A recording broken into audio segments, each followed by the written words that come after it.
é pós-doutorando em geografia, salvo engano, e ele trabalha com essa concepção de espaço, de justiça espacial, e ele vai dar uma oficina para a gente sobre isso. O grupo, Jean, a gente tem trabalhado, acho que eu conversei um pouco com você, sobre... Primeiro, a gente tem tentado entender essa relação entre espaço e direito,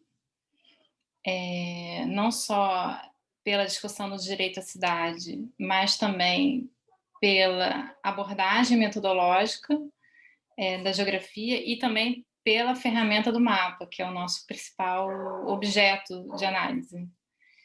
E a gente está criando aqui, vamos dizer, um glossário de conceitos para não só entender como a questão espacial se tornou importante, não para várias disciplinas, dentre elas o direito, mas também como o espaço pode também servir como um âmbito para aplicar o direito, para mobilizar, e nisso o próprio mapa como essa ferramenta de abordagem espacial, né? Bom, obrigada mais uma vez, pode começar a oficina. Não, obrigado a você pelo convite e a todo mundo pela presença. Bom, eu vou começar, talvez, falando da... Eu fiz minha tese de doutorado no IPUR, na UFRJ, sobre questões relativas aos impactos dos projetos de transporte no Rio, ligados à Copa do Mundo e Olimpíadas. E os impactos desses projetos sobre a justiça socioespacial. E essa pergunta veio bem no início da tese, porque eu usava como sinônimo desigualdades e iniquidades. E o meu orientador me falou, mas você está usando como sinônimo, mas não é a mesma coisa. E foi assim que eu comecei a entrar um pouco nesse tema. Eu não sou especialista assim, absoluto do tema, que é muito vasto, né? Mas foi um pouco essa tentativa, né, até porque na geografia, né, muitos processos e conceitos usados como segregação, diferenciação, exclusão, marginalização, eles têm um conteúdo ao mesmo tempo espacial e um conteúdo também de algo injusto, né? Isso que a gente não... Então, foi um pouco essa tentativa de ver um pouco por que injusto e para quem é injusto. E, por consequência, onde, né? Então, o que eu vou apresentar é um recorte, né, que não é exaustivo, um pouco sobre essa tentativa de classificar as diferentes teorias da justiça que podem nos ajudar em análises mais espaciais, vamos dizer, né? Eu não sei se dá para apresentar aqui. Deve dar, né?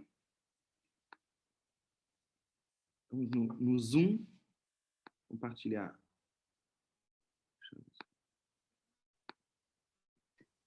Pronto. Vocês estão vendo minha... Agora? Sim. Já passei. Bom, então é isso, como introdução, né? E bom, o termo justiça ele é usado cada vez mais, né, nas ciências que analisam a sociedade em geral, né? E também na sociedade, no discurso político, né? A questão da equidade, da justiça, ela também se tornou algo importante. No âmbito acadêmico, tem muitos usos da justiça, com muitos adjetivos, né? Justiça social, política, econômica, cultural, espacial, redistributiva, ambiental, tem justiça cognitiva e outras abordagens que combinam esses termos. Socioambiental, justiça socioeconômica, justiça socioespacial, né? E a gente pode dizer que existem quase tantas concepções da justiça que existem indivíduos, né, de alguma forma. Por outro lado, né, da mesma forma que as leis e princípios de organização social seguem, de alguma forma, a evolução da sociedade, acontece a mesma coisa com o princípio de justiça, né? Então, a concepção do que é justo e injusto também evolui no tempo e também expressa geralmente o pensamento dominante de determinada sociedade, né?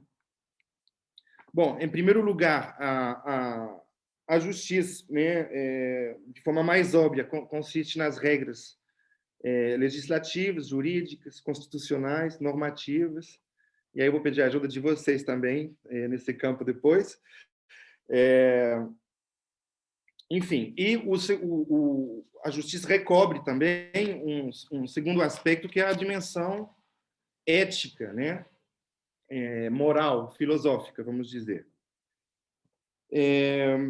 Bom, aqui coloquei alguns dos livros que eu não reli todo para agora, né? Tenho várias notas, isso foi um trabalho de longo tempo, mas mais ou menos as obras que eu estou trazendo hoje, tem uma parte que é da filosofia política, né? Que é o caso do John Rawls, aqui à esquerda, no canto em cima.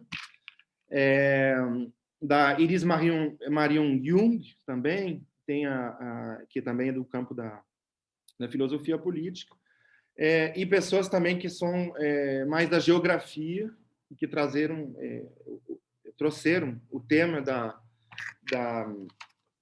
justiça na geografia, né? Então, a gente vai ver um pouco dessas obras aí disseminadas na apresentação. Bom, um ponto de partida. Eu coloquei algumas perguntas, não sei se a gente pode tentar, talvez, responder depois, mas eu já coloco elas para ter em mente, né? Então, eu coloquei, por exemplo, o fato do tráfico proibir bailes funks para conter a transmissão do Covid-19 é justo ou não? É justo que os idosos tenham assentos preferenciais no transporte coletivo? Que as pessoas mais pobres recebam uma ajuda do governo? Então, a gente vê que a questão da justiça é sempre os outros, né? E uma questão moral, né? Que no caso da primeira pergunta, não é legal fazer isso, do ponto de vista legal mesmo, jurídico. Por outro lado, será que é justo ou não? Enfim. Então, o ponto de partida consiste, primeiramente, em distinguir o conceito de desigualdade e de diferença e distinguir o conceito de igualdade e equidade. Coloquei essa imagem, que é meio famosa, ela reaparece de vez em quando com outras configurações. Bom, vamos lá, então. Uma diferença, né, a priori, é neutra, é da essência das coisas, né? Seria, sei lá, uma diferença entre homem e mulher, entre idoso e criança, por exemplo. Enquanto a desigualdade ela já é circunstancial, né? Construída em função dos jogos de poder em determinada sociedade, né? Então, a desigualdade ela é uma forma particular de diferença entre as pessoas, né? Sobre o qual se coloca uma questão moral, né? O conceito de equidade é justamente isso. Ele permite a existência de desigualdades justas e de desigualdades injustas, que devem ser corrigidas, né? Então, o conceito de justiça como equidade, ele tende a essa reparação ou redistribuição, né? A desigualdade injusta que deve ser corrigida é exatamente a questão de idosos, deficientes e mulheres grávidas no transporte público, por exemplo, né? Bom, eu coloquei outra imagem que explica um pouco, né? A desigualdade, que é um acesso desigual às oportunidades. Nessa imagem, eles questionam também o conceito de igualdade, porque você pode distribuir o mesmo número de bens primários para uma pessoa sem reverter a situação desigual, né? Aí a gente vê de novo a equidade, que seria justamente criar uma desigualdade injusta para permitir uma igualdade de fato, né? E a justiça, que seria já consertar o sistema. Na primeira imagem, se fosse algo justo em vez dessa realidade que eles mostram, seria talvez algo sem muro, sem grade, né, que representaria já uma mudança de sistema. Bom, e agora eu vou partir um pouco para a classificação dessas diferentes... não sei muito bem como chamar até hoje, se é famílias éticas, as grandes correntes assim que organizam o pensamento da justiça. E o primeiro é o utilitarismo, né? As teorias utilitaristas, elas defendem o maior bem-estar possível para a maioria das pessoas, né? E esse pensamento ele é muito presente até hoje, tanto na sociedade, nos ideais políticos e econômicos de crescimento, por exemplo, quanto nas ciências sociais. Então, essa noção ela tende a procurar a maximização do bem-estar coletivo, que é visto como a suma dos, não sei se fala assim em português, bem-estares individuais. Então, por exemplo, o ótimo de Pareto na economia é um exemplo perfeito desse pensamento utilitarista. Qual é o problema com isso? É que, ao beneficiar a maioria, a gente permite prejudicar ou esquecer algumas minorias, né? E o problema é que esse sistema não fala quem são essas minorias que não são protegidas. Os princípios éticos, a gente vai ver isso também, né? Desta visão de justiça, a liberdade individual, a meritocracia, o sacrifício das minorias. É uma visão que, do ponto de vista geográfico, vamos dizer, ela tende a reproduzir uma escala ampla, né? Por exemplo, na minha tese, quando eu entrevistei o presidente da FETranspor, na época, o Lelis Teixeira, acho que foi em 2012, eu falei das remoções no percurso do Transoeste, no Rio, na Avenida das Américas, por conta do BRT, enfim, das obras, e ele se situou exatamente nesse pensamento. São algumas favelinhas, assim, negócio feio, vai beneficiar a maioria. Então, é exatamente esse pensamento. E o John Rawls, com seu livro Uma Teoria da Justiça, em 71, ele representa uma ruptura no campo da filosofia política, com a teoria dele, que é chamada de liberalismo igualitário, institucionalismo transcendental. Então, ele retoma um pouco uma tradição dos filósofos do contrato social, de criar uma teoria universal, né? Eu coloquei aqui um contrato à la Rousseau. Então, a teoria do Rawls é um contrato hipotético, então, numa abstração teórica, entre os indivíduos, né?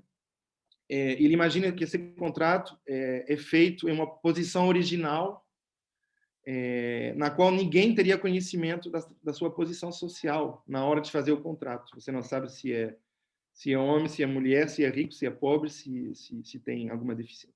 Então, assim, ele chama isso de véu de ignorância, e ele imagina esse contrato feito, e ele imagina que daria origem a vários bens primários, né? Que são as liberdades fundamentais, as oportunidades oferecidas aos indivíduos, os poderes e os privilégios, a renda e a riqueza e as bases sociais do respeito a si. A partir dessas categorias, ele constrói, não sei se eu coloquei aqui, sim, 3 princípios fundamentais de justiça. O princípio de igual liberdade, então, garantia de liberdades básicas para todos. O princípio de igual oportunidades, então é uma igualdade equitativa das oportunidades. E o mais importante, que é o princípio de diferença, que ele chama de maximin, dar o máximo ao que menos tem.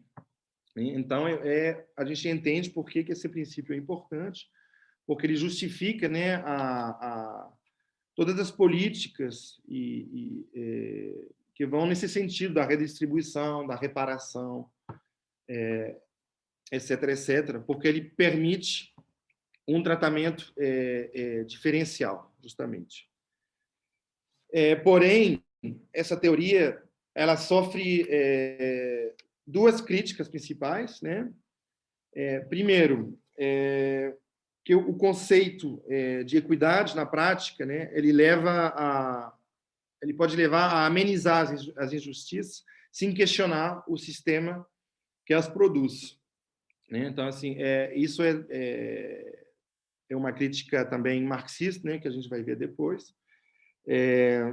Então, nesse sentido, né, as políticas de reparações e de distribuição, no sentido dessa crítica, né, ela cria vários oxímorons, né, às vezes como capitalismo humano, ou green capitalism, ou coisas assim. Então, tem uma crítica um pouco nesse sentido.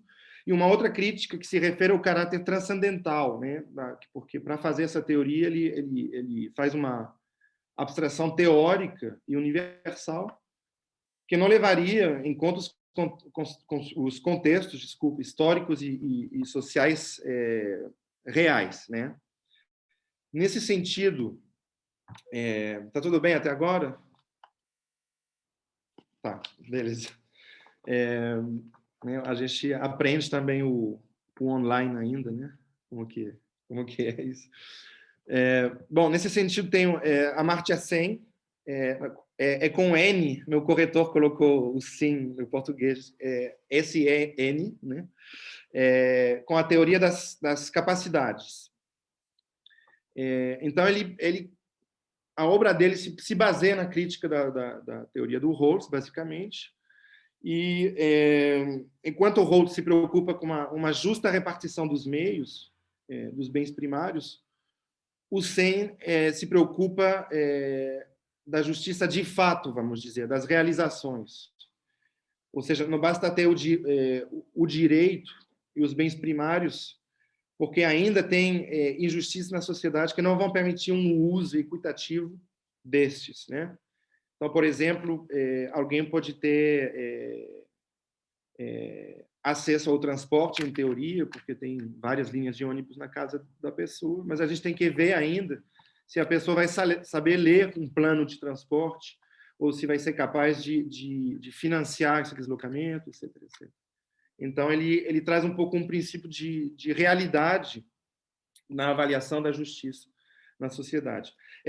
Tudo isso valeria 1 hora para cada um desses, né? Estou tentando fazer um mapa, né? Assim, rápido. Bom, agora eu vou apresentar.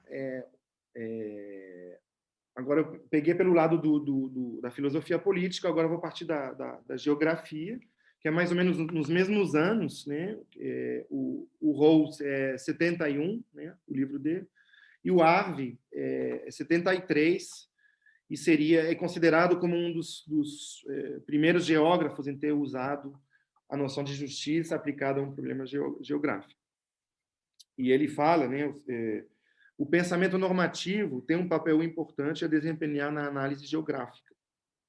A justiça social é um conceito normativo e, portanto, é surpreendente perceber que considerações sobre justiça social não tenham sido incorporadas no método geográfico de análise. Na verdade, ele critica a geografia de forma mais ampla nesse momento, dizendo que ela reproduz um pensamento dominante, com ideal de crescimento, etc, etc. Então, ele inaugura um pouco essa vertente, vamos dizer, porém, ele não constrói uma teoria no sentido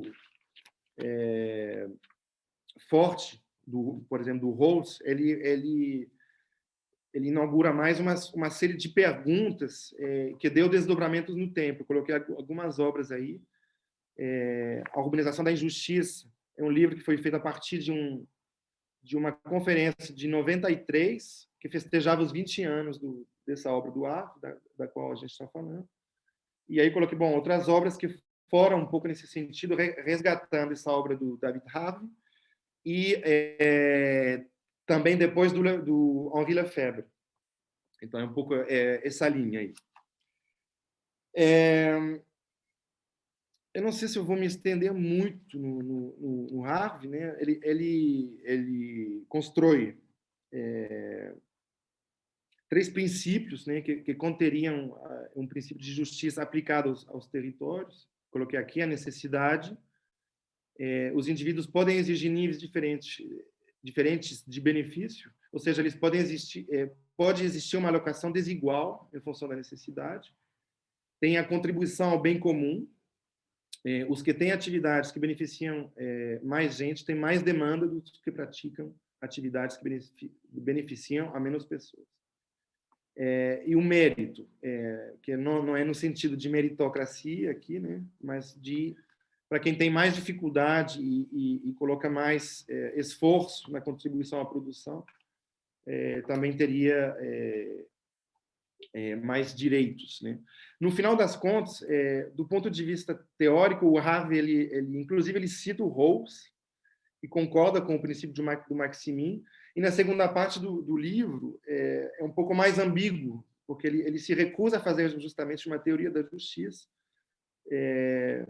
dizendo que, ao fixar uma teoria da justiça, geralmente se fixa a teoria dos dominantes. Então, ele fica um pouco receoso, mas lançou um movimento importante.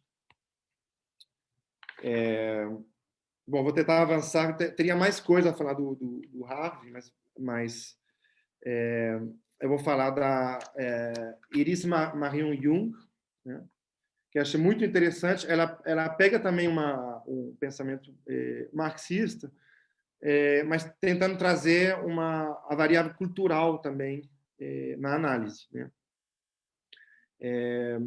Ela é uma filósofa também e estudou a questão das minorias, né?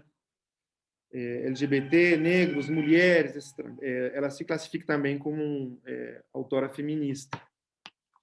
Bom, o que ela fala? Que o individualismo assumido pelo paradigma redistributivo, né, obscurece os fenômenos de opressão e de dominação, que demandam uma abordagem relacional. E achei interessante, ela faz uma definição negativa da justiça, ou seja, há justiça quando não há opressão e dominação. A abordagem relacional dela, ela fala que a decisão justa é obtida de forma relacional, ou seja, é sempre no jogo da sociedade, das diferentes forças em jogo, que vão se criar os critérios de justiça. Então, ela é a favor de uma justiça decidida de fato, né, no território, e não vindo de uma abstração teórica. E ela descreve, né, o que seria uma situação de opressão, tentando juntar variáveis econômicas, culturais, sociais, políticas. Então, ela define 5 formas de opressão: a exploração. No sistema capitalista, trata-se da opressão das classes desfavorecidas, que não se beneficiam de uma redistribuição equitativa, das rendas do trabalho, e que são excluídas dos processos de decisão e cuja identidade coletiva não é reconhecida. Segundo, é a marginalização, então, a exclusão do funcionamento da sociedade. Ela dá o exemplo do sem, né? Sem emprego, sem teto, etc. A ausência de poder, no sentido do poder político, da tomada de decisão, de ter voz, né? Que pode ser independente da redistribuição econômica, né? O imperialismo cultural, então, que implica na universalização da experiência e da cultura de um grupo dominante, né, seu estabelecimento como norma, e a violência, que é frequentemente física também, mas que pode estar ligada a fenômenos de intimidação, de humilhação, de estigmatização. Ela dá esses exemplos: mulheres, negros, asiáticos, árabes, LGBTs. Então, achei também é uma autora que achei interessante, porque ela dá um pouco essa visão multiforme das desigualdades, né? E é aplicável também ao território, a uma análise mais espacial, vamos dizer. E, bom, por fim, coloquei a Nancy Fraser, que ela tenta também juntar de forma interessante dois paradigmas, né? Ela primeiro ela identifica, né, as rupturas, né, no pensamento sobre a justiça, né, entre normativismo e universalismo, relativismo, culturalismo, a dimensão mais transcendental, né, de uma teoria mais abstrata, e a dimensão mais processual de definição da justiça. E a partir daí ela tenta conciliar a distribuição e o reconhecimento, né, tentando conciliar a variável mais econômica, a variável mais social, cultural das injustiças. Bom, e a justiça espacial, eu vou passar bem rapidamente. Ainda é um projeto meu tentar escrever sobre isso. Mas eu acho que tem várias coisas que têm que ser trabalhadas ainda, né?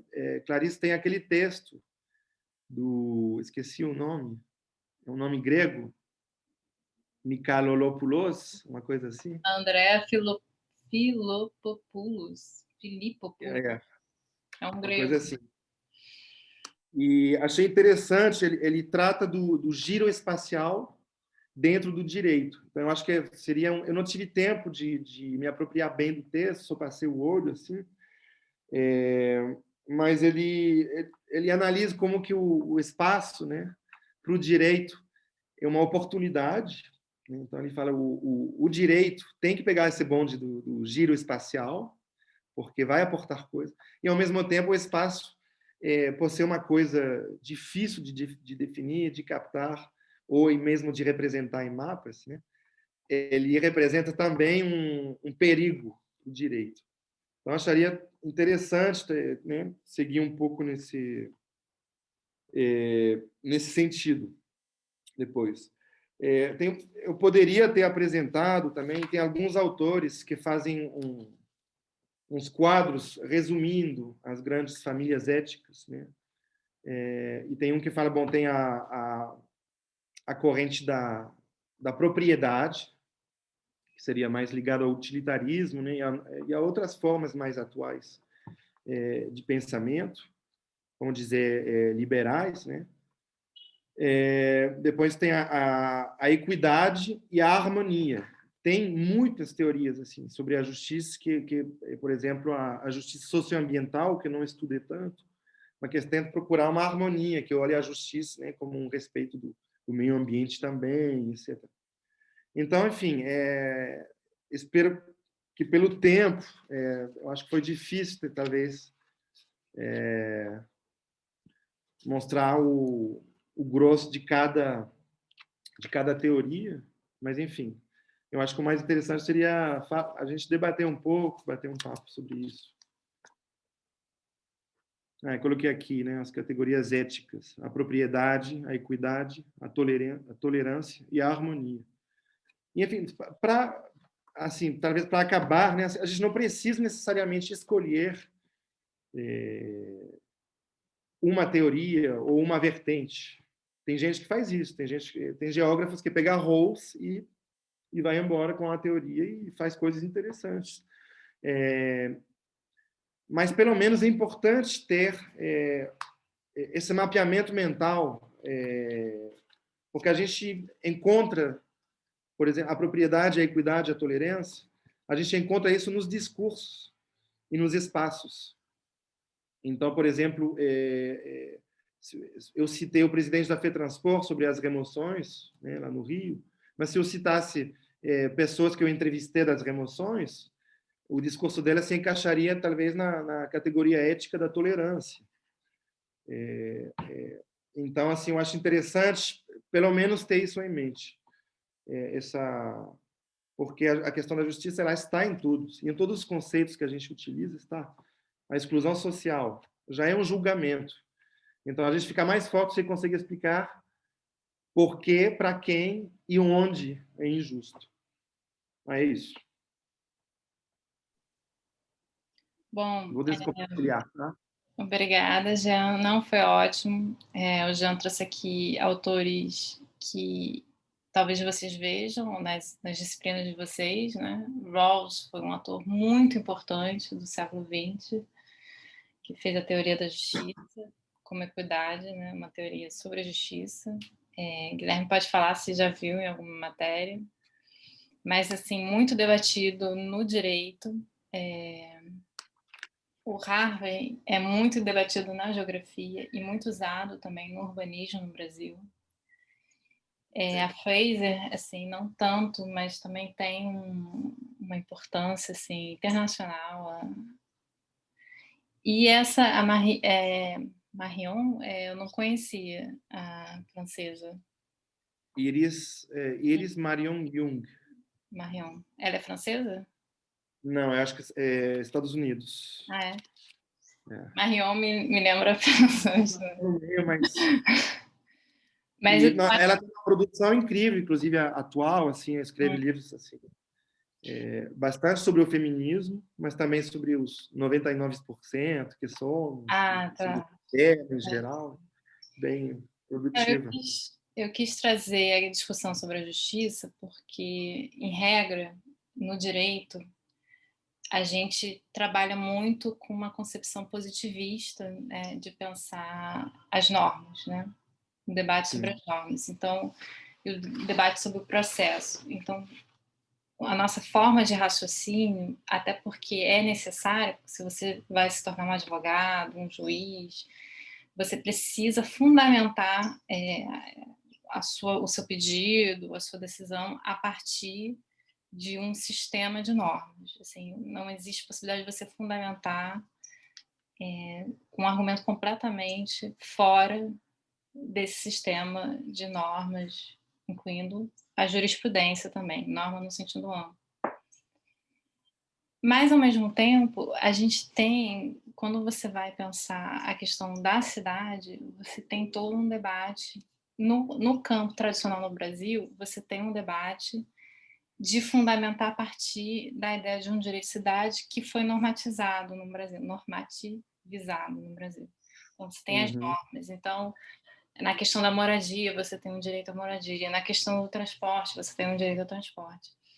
Mas existe um âmbito que eu acho que se perde no debate urbanístico, e eu não sei da geografia, porque eu não conheço tanto, que é o debate da justiça, da ética, que é muito mais comum no contexto anglo-saxão, que é algo que, assim, tem vídeos para quem se interessar do Rawls, de professores, eu vi que você botou Michael Sandel, de Harvard, e eles debatem mesmo justiça, no sentido de que esse debate também pertence à sociedade. O debate ético, ele é também da sociedade, que é até uma tradição liberal, mais do que aqui no Brasil, né? Tem nesses países, na tradição anglo-saxã, o debate ético é um debate fundamental, assim, não só para pensar a questão dos direitos, mas também a questão da política. E tem surgido essa questão da justiça espacial, porque, em regra, também, no Brasil, nossa tradição é pensar a justiça social, né? A questão, nosso grande problema da pobreza associada à questão da desigualdade sempre foi pensado uma questão de justiça social a partir de uma categoria sociológica de riqueza, né? Quem não tem acesso, quem não tem riqueza, quem não tem renda, né? Não tem acesso aos serviços, enfim. Mas, ao mesmo tempo, tem surgido a questão da justiça espacial. Antes de eu fazer a minha pergunta, eu só quis dar uma introdução até para os alunos se situarem aqui, a diferença entre norma, justiça, enfim.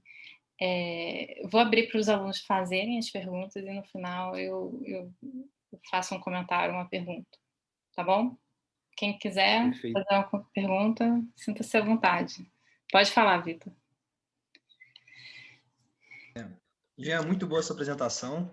Queria primeiramente agradecer a sua presença aqui.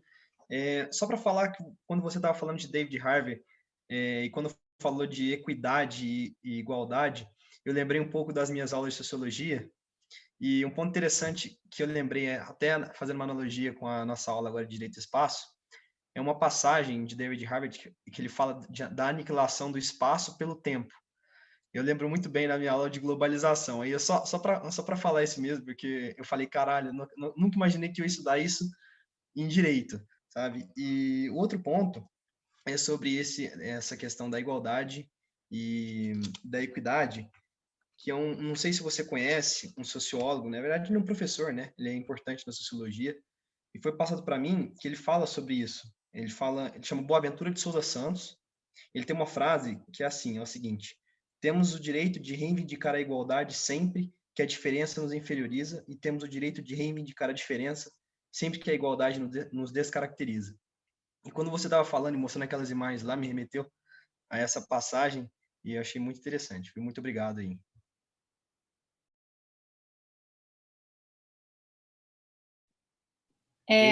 Vamos falar agora? fazer aqui, Jean, tem o Guilherme que vai fazer a pergunta. Vamos fazer um bloco, aí você responde depois? Pode ser. Jean, eu também queria agradecer. Na verdade, como a Clarissa até falou, muitos desses autores a gente efetivamente vê na faculdade de Direito, né? A gente trabalha, tem uma matéria, eu acho que eu já cursei, eu não sei se acho que meus colegas ainda não cursaram, porque eles ainda não chegaram nesse ponto do curso, mas foi assim uma grande retomada, né, desses conceitos. Eu achei muito interessante. E eu acho que, assim, é meio pergunta, meio comentário. Eu acho assim muito interessante esse paralelo de pensar o espaço, né, e a justiça espacial, especificamente porque eu sou muito assim, sempre que vem esse conceito do véu da ignorância do Rawls, é uma coisa que realmente faz refletir. Se eu não soubesse que eu ia nascer onde eu ia nascer, como eu gostaria que esse lugar fosse, né, com quais como você falou no começo, quais linhas de ônibus eu gostaria que passasse na minha rua? Qual o índice de violência? Qual estado? Qual território? Qual Constituição? A gente pode trazer também um paralelo com o direito. Qual jurisdição? Entendeu? Eu acho isso bastante interessante.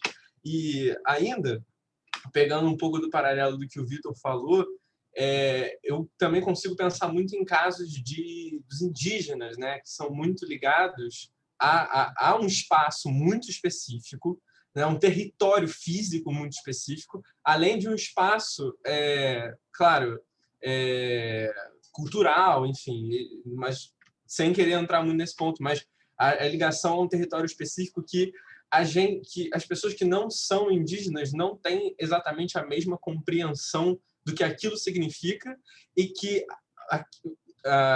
as nossas normas e as políticas públicas em relação àquilo, quando não tomam esse conhecimento dessa importância, acabam fazendo uma grande justiça, né? Acabam fazendo trazendo grandes prejuízos a esses indígenas, né? Acho isso bastante interessante. E ontem, inclusive, só para finalizar, estava estudando, inclusive, um caso de uns indígenas na Argentina, do povo Mapuche, como esse povo se ressignificou seus hábitos, sua cultura, por conta da mudança de espaço, que eles foram deslocados, né, do território inicial por conta dos conquistadores, e como isso afetou o modo de vida e até a forma com que eles são vistos hoje pelo governo argentino e que eles são tratados quando eles são levados, por exemplo, a julgamento. Segundo o que a minha professora me falou ontem, ainda não fui muito atrás dessa informação, mas muitos são, inclusive, considerados terroristas, tal, por reivindicarem esse espaço físico, né? Eu acho que são grandes pontos a se pensar.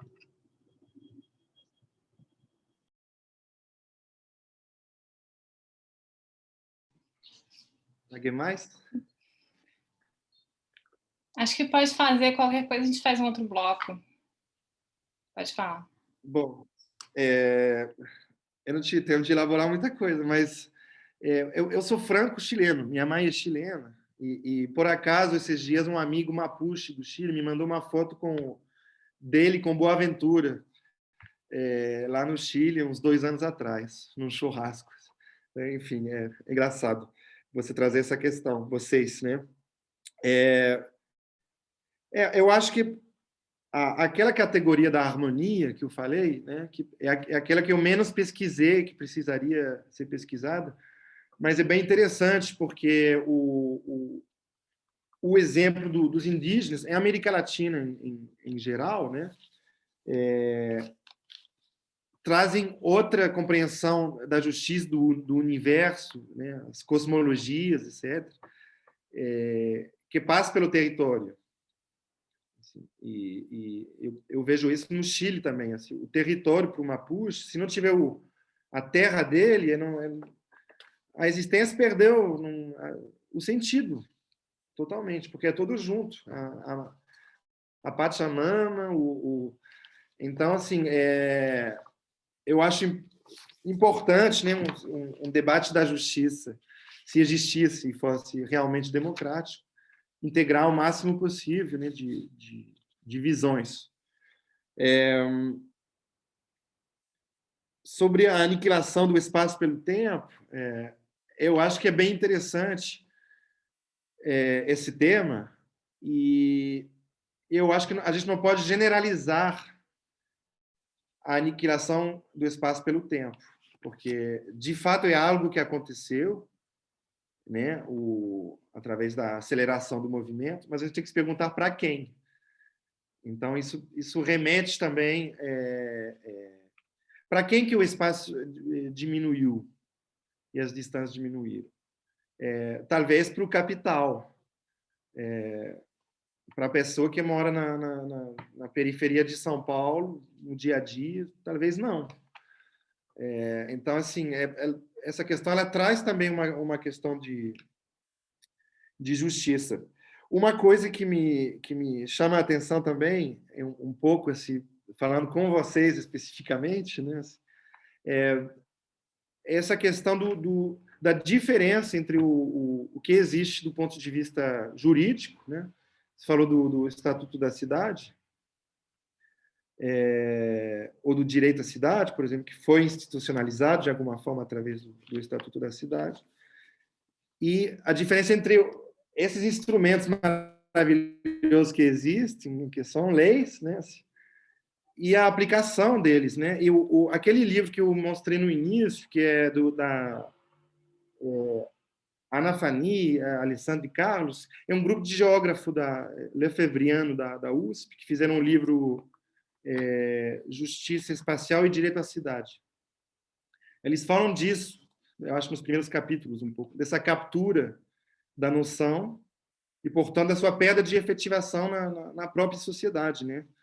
E aí eu não sei se tem meios para quem é do direito de fazer uma aplicabilidade maior do que existe, do que permitiria avançar efetivamente na questão da justiça.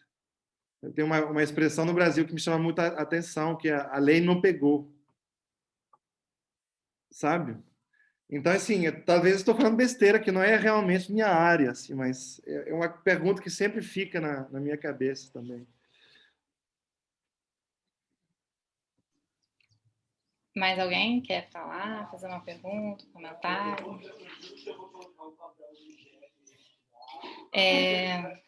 Fala, Guilherme. Sobre a última coisa que você falou, essa expressão da lei não pegou, ela, assim, eu acho também que ela é muito emblemática, e também quando a gente pensa o espaço, né, do Brasil, a gente sempre divide, né, o Brasil do litoral, o Brasil das capitais e o Brasil do interior, e eu acho que tem muito disso, né, assim, onde a lei pega, entendeu? Por que a lei pega e onde ela pega, e por que ela não pega onde ela não pega, né? Porque em algum determinado espaço urbano uma lei é seguida e no outro determinado a mesma lei que deveria viger igual, ela não está sendo aplicada. O que inclusive na mentalidade daquelas pessoas, na relação daquelas pessoas com aquele espaço, e vai mudar, vai interferir na mentalidade dos aplicadores da lei. E aí eu estou falando da polícia, eu estou falando do judiciário, eu estou falando até do próprio Ministério Público, que vai ou não ajuizar demandas com base nessa lei para o judiciário resolver. Enfim, é aquilo, o espaço é um território fundamental, né? Porque se a gente for pensar, por exemplo, na vaquejada, acho que vaquejada é um bom caso, onde tem vaquejada, as pessoas tendem, eu acho, né, a normalizar muito mais aquilo. E quando você traz o julgamento, sei lá, para o Supremo Tribunal Federal, em que é um monte de ministro ultra mega instruído, que não faz parte daquele espaço, a vaquejada é inconstitucional, mas continua acontecendo. E depois, na Câmara, elas fizeram uma emenda à Constituição para parar com isso. Fala, José. Não, só porque esse debate me lembrou muito. Primeiro, agradecer o Jean pela apresentação. Um dos textos que a gente leu, acho que foi o segundo texto, Clarice, que se remeteu a essa espaço da formação do espaço em contraposição à lei, onde ela se aplica, onde ela não se aplica. Essa reflexão me lembrou muito aquele texto. Eu achei muito interessante para fazer essa colocação. Ele está falando do texto, salvo engano, do Ishai Blank, não sei se você já viu, Jean, que é um teórico do direito israelense, porque no direito, assim, só para situar, existe o que a gente chama de giro espacial. Existe um campo, não estou ouvindo. Pode repetir? Chama como? Ishai Blank. Eu acho não, que... o termo de... Não, sim, é um termo que não é debatido muito no Brasil, se chama giro espacial, spatial term, e que, na verdade, vem sido muito debatido nesse contexto anglo-saxão, não ouvi na França, mas muito debatido no contexto anglo-saxão, pegando aportes da geografia para fazer pesquisa no direito, para analisar o direito. Então, e também não só fazendo pesquisa, né, na questão metodológica, mas também trabalhando conceitos, assim, como o espaço pode mudar a nossa percepção sobre o direito e qual é o efeito disso, né, na hora da gente, quando a gente muda a percepção, a gente muda também, talvez, o agir sobre o direito. Mas eu queria trazer aqui algo que e a gente trabalhou isso, né? Então, o que esse campo trabalha é o seguinte: como o direito afeta o espaço e como o espaço afeta o direito. Aí tem um texto que foi bem um resumo sobre isso. Tem a dimensão social, a dimensão afetiva e material e a dimensão física. E os dois. Então, é uma tentativa realmente de costurar isso, essas duas disciplinas. Mas o que eu queria trazer aqui e eu queria também fazer um comentário e pergunta, algo que o Guilherme falou, no sentido que quando a gente vai para o espaço, a gente se depara com alguns limites do direito, quando a gente vai para o território, né? A gente se depara com os limites do direito. Então, é como se quando a gente vai para o território, a gente percebe que aquele direito é abstrato. A gente se dá conta, existe uma abstração, porque no concreto não é exatamente isso que está acontecendo. Mas, por outro, o território em si, aí é uma questão que já está sendo para algo contemporâneo do Brasil, o território em si revela o limite do direito, mas ele sim pode ser um limite para uma intervenção. No sentido que hoje a gente tem, pelo menos no Rio de Janeiro, uma fragmentação territorial em que grupos criam uma circunscrição, ou seja, um domínio sobre um espaço com as suas próprias regras. E aí, né, eu estou falando do tráfico armado, estou falando das milícias, e a impossibilidade, e aí trazer a questão da justiça não só como uma percepção, qual é o meu valor, ou como eu estou vivendo, mas também como processo, porque na modernidade, a democracia e na teoria do direito também, moderna, a justiça não é só uma questão de resultado, ela é uma questão de processo.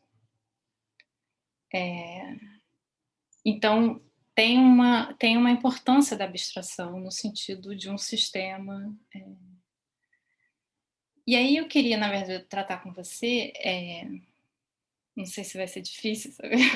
Porque eu também estou estudando essa questão da justiça espacial, a gente não estuda no direito, não sei se talvez os alunos estejam mais adiantados, mas eu não estudei isso na minha formação. Existe uma questão do espaço que é interessante, mas que eu acho que não pode ser determinante, vamos supor assim. Como você vê isso? Assim? Como você vê essa questão do território? Não vou tratar da justiça espacial, que talvez seja um conceito ainda muito em aberto, muito indeterminado. Mas como você percebe a questão do território? Tanto em relação à cidade, já que você estudou cidade, quanto em relação à justiça? A partir das suas pesquisas, você não precisa também fazer uma teoria agora. Assim. Vou pegar um livro aqui.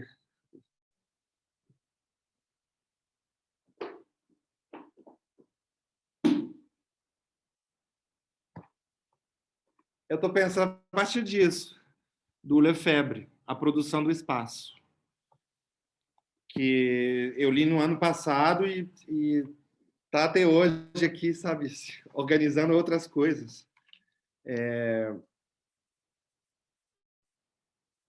O espaço, eu acho que é a coisa mais complexa de entender. Assim, né?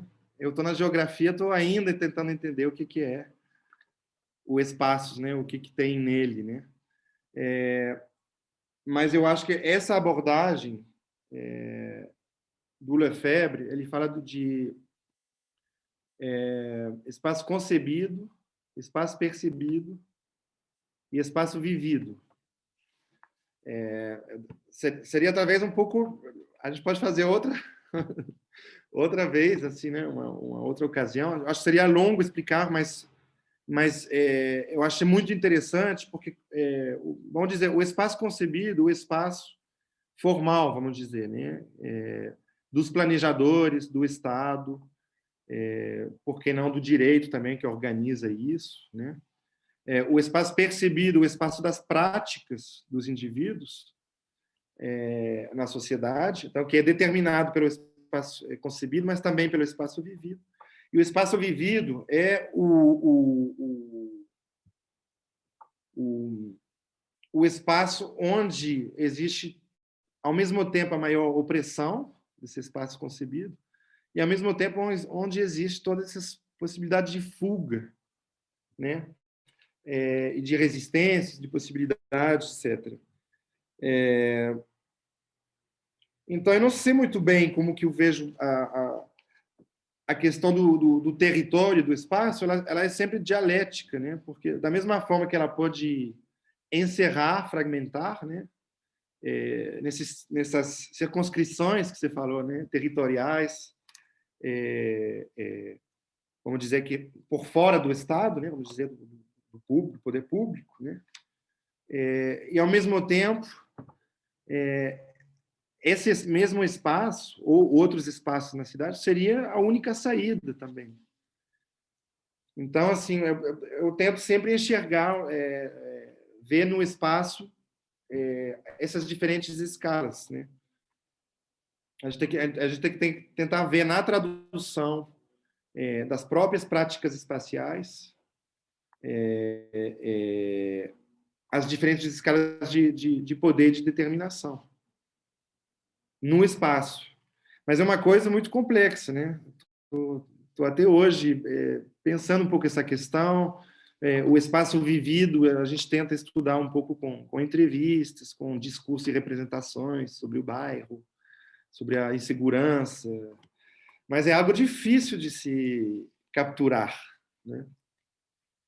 Mas eu acho que tem que chegar pelos dois lados. Retomando um pouco, a gente tem que ter alguma bagagem teórica, alguma abstração, alguma norma, e a gente tem também que partir do vivido, das práticas que estão ali no território.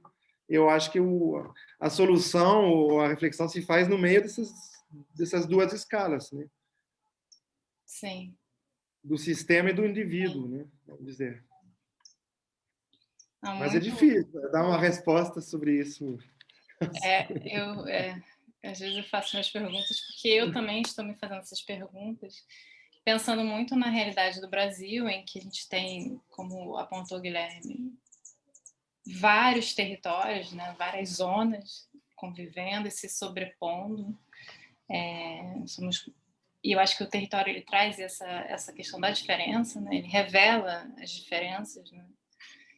E os desafios disso. E eu acho que eu queria também dar um destaque aqui para os alunos, é que trazer esse debate de justiça faz também a gente pensar muito no âmbito das políticas. Porque, pelo menos a partir do Rawls e de todos esses autores que o Jean falou aqui, eles vão para além apenas de um debate normativo e eles vão pensar uma questão fundamental, do meu ponto de vista hoje, que é pensar a sociedade. Como a sociedade produz os seus mecanismos e suas políticas, para além apenas só de uma questão do Estado. O Rawls vai falar muito disso, de um sistema de cooperação social. Então, eu acho que o debate da justiça é algo que ainda precisa ser aprofundado muito no direito, assim, a questão da justiça espacial, para entender quais são os mecanismos que envolvam também a sociedade nesse sistema de cooperação e de redistribuição de questões fundamentais, né, que a gente entende como fundamentais, sejam liberdade, sejam igualdade, sejam o âmbito também da diferença, né? Bom, se alguém tem ainda um último comentário para falar, uma última pergunta?